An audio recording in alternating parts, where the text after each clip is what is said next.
Subukan natin, ha? Push! Hindi naman po akong manganganak. Ang daddy ko. Talaga si Mrs. nalilito na kung ano-ano sinasabi. Ang Mrs. ang nanganganak, hindi ang daddy. Sobrang laki bata nito. Mukhang hindi natin kakayanin to. Buti pa humingi ka na assistance. Sige po, Dok. Sige, Dok, humingi kang assistance. Daddy, tayo ka na.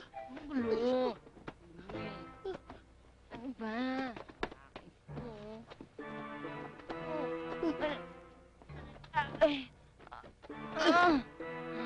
Ano ba?